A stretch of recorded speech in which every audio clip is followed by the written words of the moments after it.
What's up, everybody? Welcome to Badlands, a special training camp edition of the show, as both Will and I were at practice today, the last full Jets practice before the green and white. Will, I always stop myself at this point. It's not the green and white scrimmage anymore. It is the green and white practice. Although knowing Aaron Glenn, it's going to be pretty full throttle, I would imagine. And you and I, we were really happy we got out there on Thursday because it was a good one to be at. The intensity, there didn't have any kind of feel of a walkthrough or anything like that. It was great to be out there at Florham Park, and we're going to break down everything we saw today. Obviously, the standouts. Everybody's asking us, what about Justin Fields? What about Justin Fields? We'll get into all of that.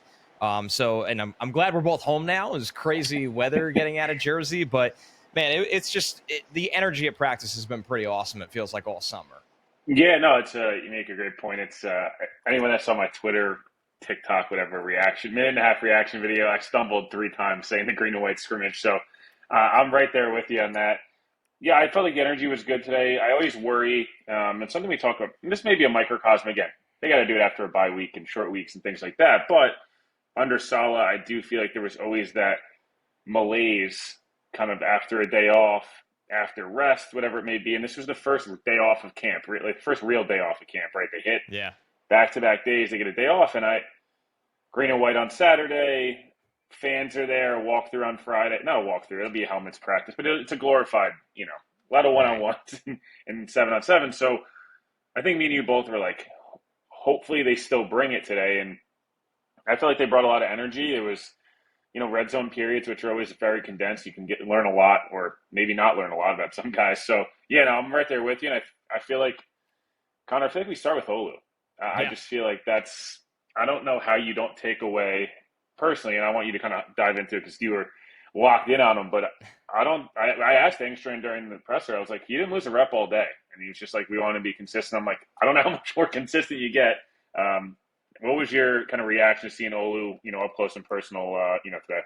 Yeah, we've been gushing about him. And I was laughing when you asked Engstrand about that. It was almost like he didn't want to blow up a young player too much yet. He was almost too careful, where he's like, yeah, consistency, the classic kind of coach speak stuff. And You're like, shut up and give him praise, dude. I was like, man, we were, right on the sideline today, and we were really zoning in on watching him. And everybody's heard this by now. Membu is drawing Will McDonald, and Clemens is getting a lot of the action against Olu because Jermaine isn't out there yet. And of course, that's an overmatch. I mean, let's be real. No matter what you think of Michael Clemens, Olu, he had no answers, and it felt uncompetitive. Now, and once again, I know this podcast specifically kind of is really harsh on Michael Clemens, but what more could you want to see from Olu? And what stood out to me, Will, was we know what he could do in pass pro. He's so gifted. He's competent. He's smooth. He's explosive. He has really good anchor strength. When I saw him get off the ball today in the run game, because, yes, he had some dry blocks on Clemens where he just relocated him off the line of scrimmage. They also let him get off the ball and climb to linebackers, or obviously block in on the interior guys and kind of, let Clemens read the play free.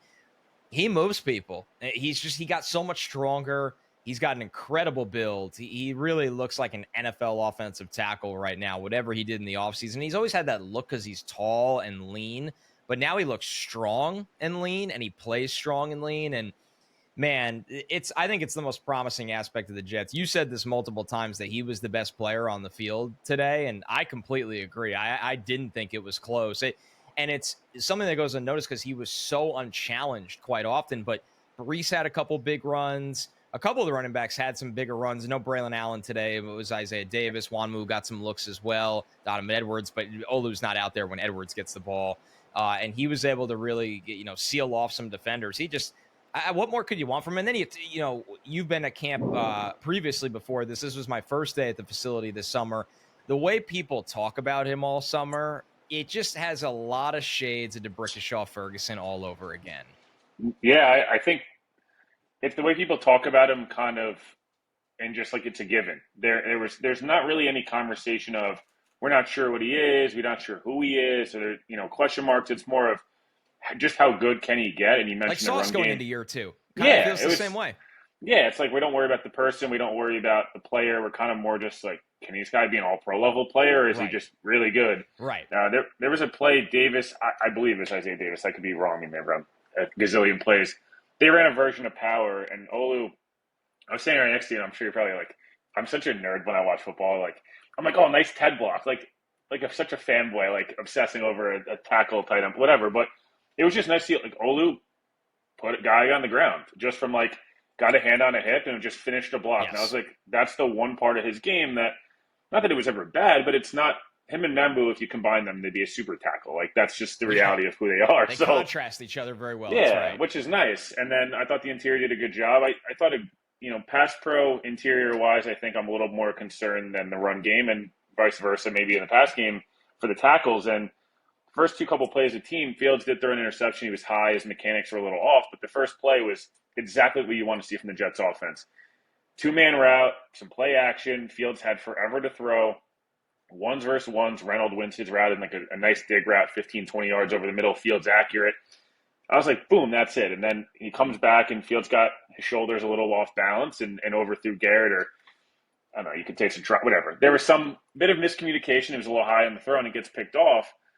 But it just shows you Angstrom, I feel like, is designing a lot of 2 and maybe 3-man routes a lot of the time. Yeah. And it's going to be get 6 or 7 guys, give Fields time, and if he doesn't have time, get off and run. Fields was up and down today, as you mentioned. I did like the one positive thing, because I don't think Fields was great today. I'm not going to sit here and sugarcoat it. Me and you both, I thought, they were down in the red zone, and something Fields does not do a great job of, as a lot of mobile quarterbacks, they want to hold on to the football. Right. They want to make a play. That's totally fair.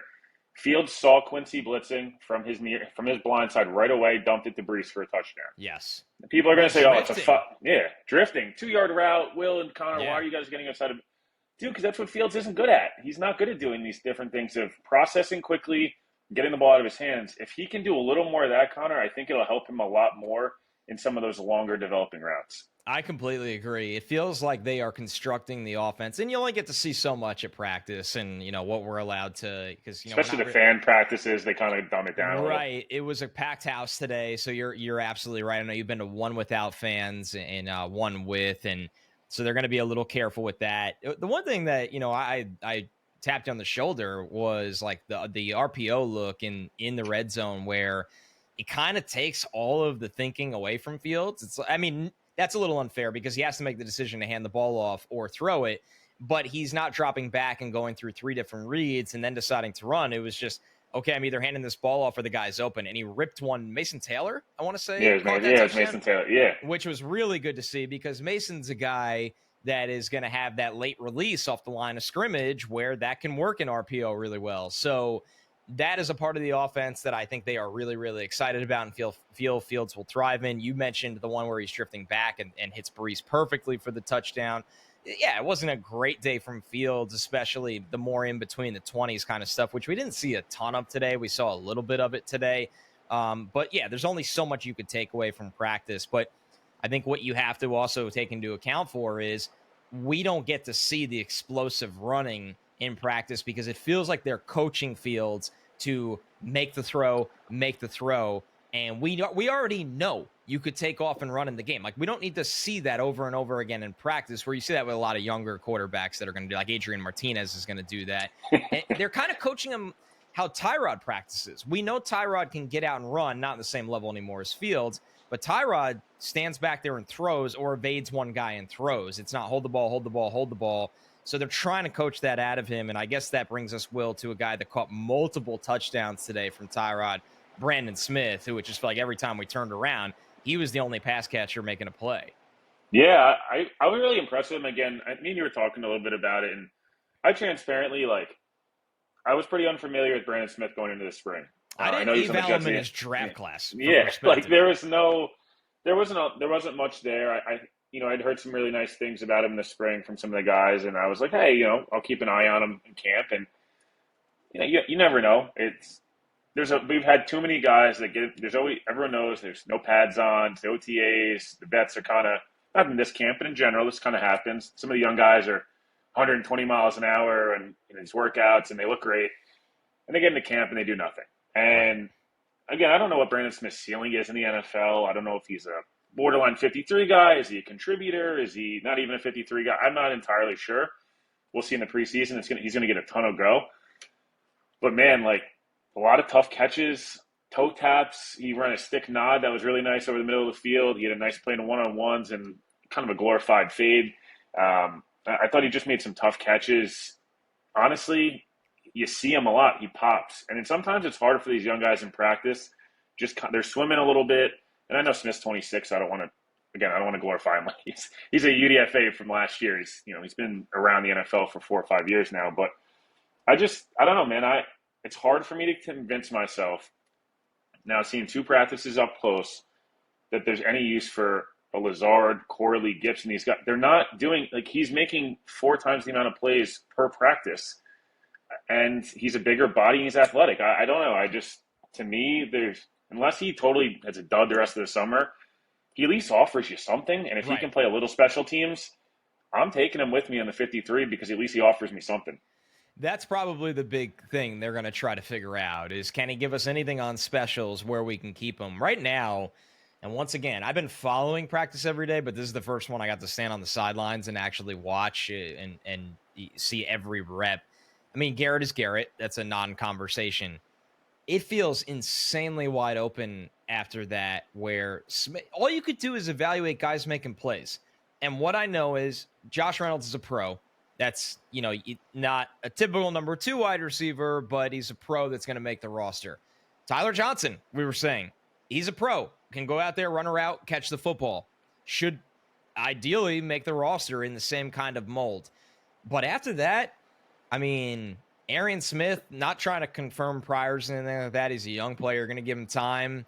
But he's, you're not seeing a lot. The drops are showing up in camp, which, is something he's going to have to work on over time. The one throw from Tyrod he got his hands on was behind him. We'll give him that one. But even in drills, there was a drop in red zone today. So I think it's going to be a really slow burn with Arian Smith. Anybody that's expecting him to line up out there in 11 personnel and run all these routes, we're not seeing that in camp. He feels like, doesn't he just feel like, Connor, it's like 2 to 3. He's going to couple first down play actions where he's going to try to take a safety with him and get Garrett open underneath, or they'll run one deep. They did it the other day. They ran he ran a deep 40-yard over in Fields, threw it into triple coverage, and just like F it ball. I think that you're going to get one of those a game. Maybe you get one go ball and a couple other just take the top off, and that's really it for right now. Maybe it gets better, but right now that's kind of his role. Yeah, that's really it right now. So you look at this, and then Lazard has been a ghost, honestly. Like did you see him today? I don't remember much. Seeing him one time. Yeah, not much at all. I don't know if Lazard is making this team. Honestly, the only way he makes this team is if they just want veterans that they can trust to block. But I think they like Josh Reynolds better than him to do that. So I don't know and Tyler Johnson, they like better to do that. So at the end, they look better than Lazard. There's just no way around it. We've been honest about this. There's no reason, unless something changes in the next couple of weeks, that Malachi Corley makes this team. There is so much opportunity at pass catcher right now, and you just have to give Brandon Smith the credit for at least making the plays right now. If he's a dud in preseason, okay, but if he keeps making plays in preseason, he's just been better than a lot of those guys. And then at tight end, it really is just the Mason Taylor show. It's great, like a second-round rookie is just thrown in, and he's a young rookie. I think he just turned 21. He's just thrown out there like Membu. He had a drop or two today, but him and Membu don't look out of place. They don't look overwhelmed. I think this is a good year for them. Just give them all the reps. Let them learn from some mistakes. But I didn't think either really stood out in a bad way at all today for how much is thrown on their plate, Will. Yeah, I saw Noah Fant. It was either Cincinnati, if I'm not mistaken, signed Noah Fant. Yeah, Noah Fant's better than Jeremy Rucker for sure, right. and you can do that. But like at the same time, they're in a year where they have the ability to. I'm not going to move off my 9-8 prediction. I think that the way first year coaches and the culture, and they'll get some breaks, and we'll talk about Nick Folk quickly in a second. But I feel like this is a year where like you can have learning mistakes. It's the first year regime. Mason Taylor is not going to be perfect every week. Membu's not going to be perfect. I'd rather them just soak up the reps, and then guys like a Stone Smart or Rucker, are they perfect players? By no means are they perfect players, but I would like to see when the bullets start flying.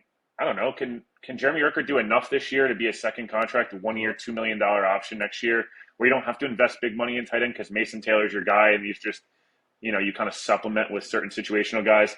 Andrew Beck had a nice touchdown. I don't know. He feels like a guy who could make it. I'm not sure He's got a shot. how they evaluate tight end, because it's kind of like the three guys, Smart, Rucker, and obviously Taylor. And then it's like, do they keep a fourth or fifth running back, a sixth or seventh receiver? Does Beck, where does he fit in?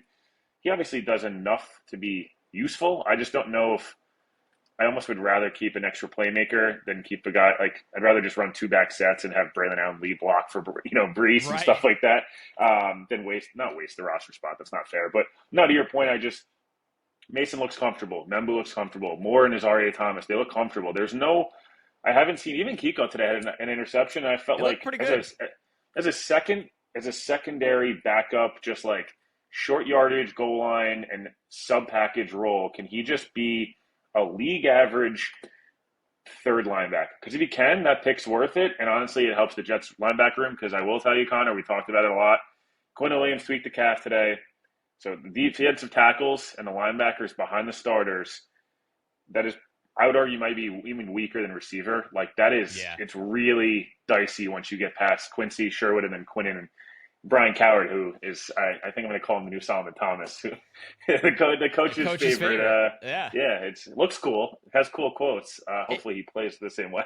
Did it catch your eye when we were with Wilkes in the presser after, and Peyton Page was the third player he named? He kind of told us who was making the roster. I feel like he was like Tufele, Coward, Quinnen, and Page. He might have said Nani. I can't remember. Maybe. I don't know. I don't think. No, it was Tufele. You're right. It wasn't Nani. Yeah, he called him Big J. And for a second, I was like, who the fuck is he talking about? He went to Page absurdly quick, where I was like, oh, you jumped over about four other players.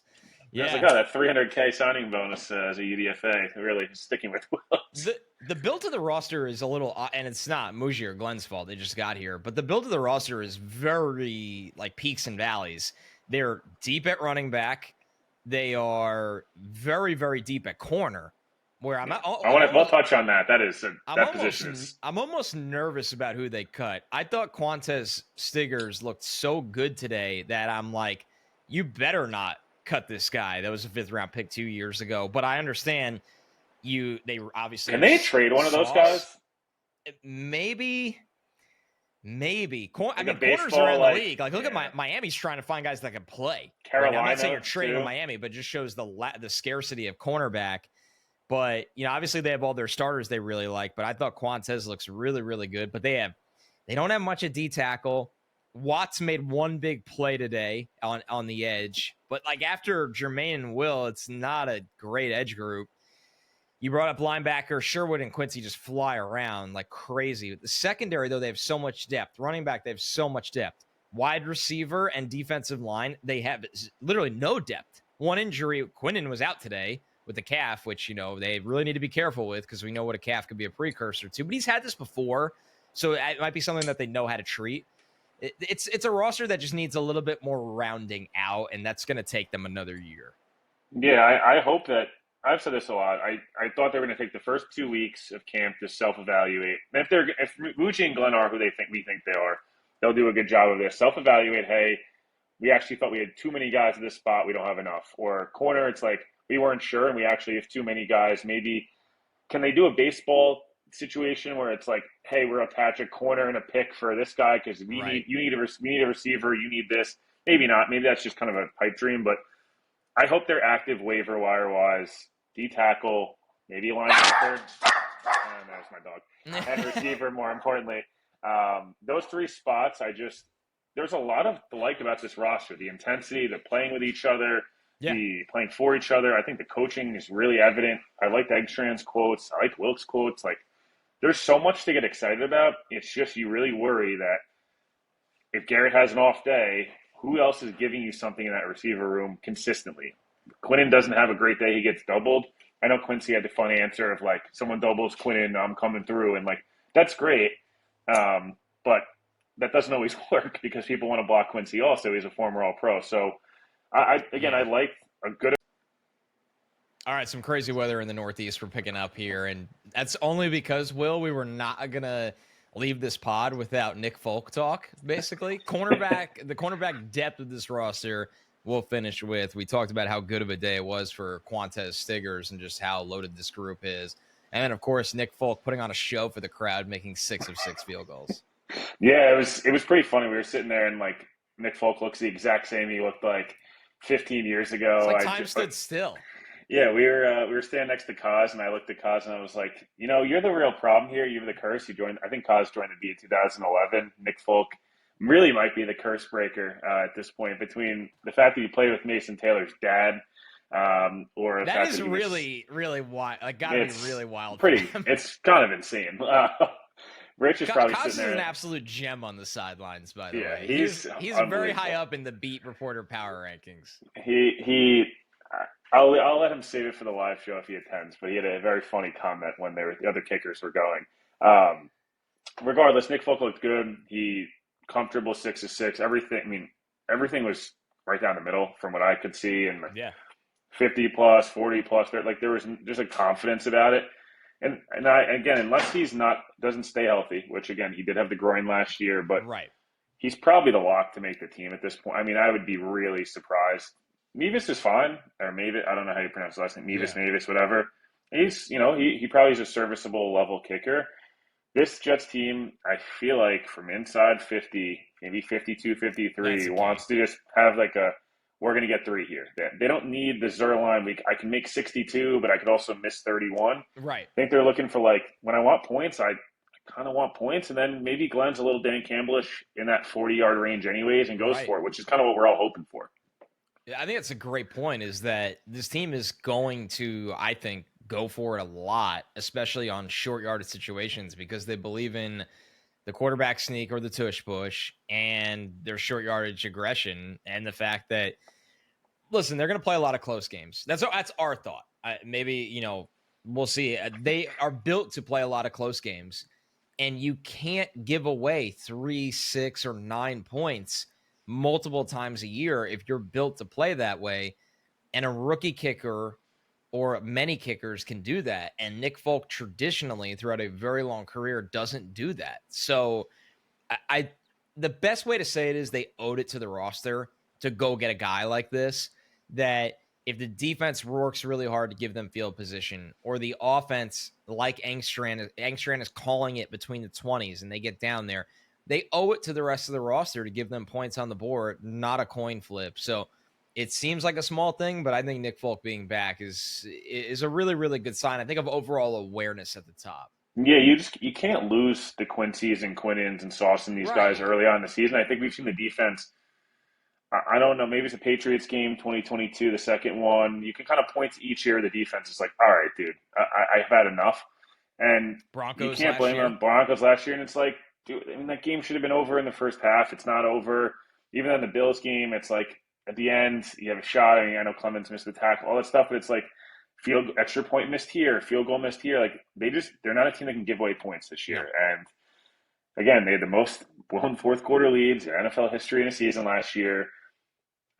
I'm sure Glenn has watched that a million times and said we need to fix that. They've talked a lot about penalties and discipline and missed assignments, all these like little things that, again, not sure what it makes their ceiling, but it makes their floor in the NFL a heck of a lot higher. And last year they were the ultimate like high ceiling, really, really low floor team. Yeah, it feels like they're trying to kind of eliminate some variance this year, and it's probably a good idea to get everybody down to the players. They keep saying the word consistency. It's clearly been the model instead of all gas, no break, or all the different mottos. All golf, no film. They just want to be consistency across the board. So, man, I think that wraps it up for us. Unless you had something else from practice Yeah, today. I just wanted to, I don't I asked Wilkes and we asked Wilkes about this, and Sauce and Stevens and Carter specifically. All three of those guys are very sticky in coverage. They're all in each different respect. Sauce is great at getting his hands on the football, not necessarily taking it away. Stevens is always in the perfect position. It's more of getting his hands on the football. And then for Michael Carter, it's more similar to Sauce. He's had some plays on the ball, obviously the infamous JFN pick six, but like when the three of those guys are out there, and no one's really open, like at No. all. And I know, again, the Jets are not the 99 Rams receiver room, but I don't think it really matters. Like, if Cisco, again, can you be a league average safety if Moore or Adams or Clark or Simpson or whoever's going to take that second Monroe. spot? Yeah, Monroe, can one of those guys, be a league average or even slightly below average, but not a big mistake guy? They're not going to get gashed in the pass game. They're just not. again, Stevens has done a better job all camp of getting his hands on the ball now. The next step would be to catch it. And again, big steps, but I thought Michael Carter looked really good. I thought Stevens has had a really, really good camp for a guy that I think we were rightfully critical of the signing. He was bad last year. It's a lot of money. Yeah. But at the same time, like, not only do they have depth in Stiggers, Thomas, JBC, the list goes on, but the starters are like that. I don't know how many more corner rooms in the league. I'm sure you could go through. Maybe it's the Eagles and a couple other ones, but outside of that, like, this room's really good and it's really young. They're really, really deep. And you're right. They are young. They want to play physical. And that's what Stevens does. I mean, for some of his shortcomings, he's a very physical player that they'll use on the blitz and they'll use in some different ways. Match up with tight ends, maybe. We'll see ultimately how they go about that. He's gotten all the work with Garrett, too, it feels like. They've gotten all the reps. 11 on 11, he is constantly over him. And then one-on-one, Sauce matches up with Garrett, which is great. Because that's the biggest challenge for all them. I thought Stevens was solid today. Honestly, all the corners were, like you said. It actually made the red zone period pretty frustrating for both Fields and Tyrod because they kind of just stood back there and nobody was open more often than not.